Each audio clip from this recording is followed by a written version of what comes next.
بسم الله الرحمن الرحيم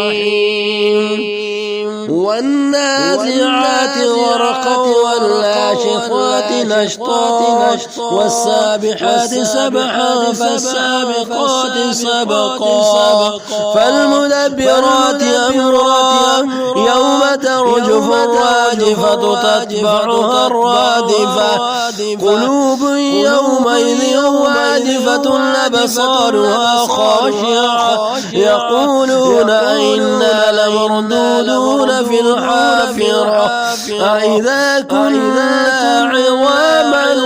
نخرة قالوا تلك إذا كرة خاسرة فإنما هي زجرة واحدة وإذا هم بالساهرة هل أتاك حديث موسى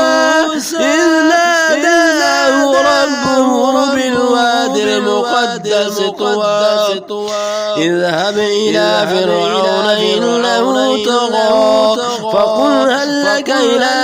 تزكى وهديك إلى ربك فتخشى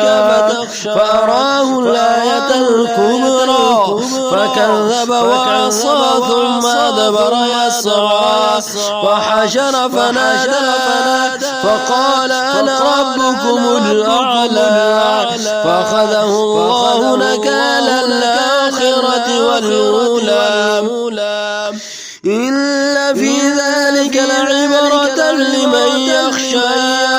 أأنتم أشد خلقا أم السماء بناها رفع سمكها فسواها وأغطش ليلها وأخرج ضحاها والأرض بعد ذلك دحاها أخرج منها ماءها ومرعاها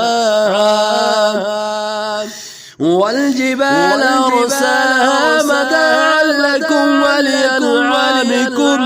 فإذا جاءت الطامة الكبرى يوم يتذكر الإنسان ما سعى وبرزت الجحيم لمن يرى فأما من طغى وآثر الحياة الدنيا فإن الجحيم هي المأوى وأما من خاف مقام ربه ونهى النفس عن الهوى فإن الجنة هي المأوى يسألونك عن الساعة أيان مرساها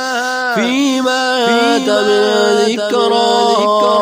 إلى ربك منتهاها إنما أنت منذر من يخشاها كأنهم يوم يرونها لم يلبثوا إلا عشية أو ضحاها.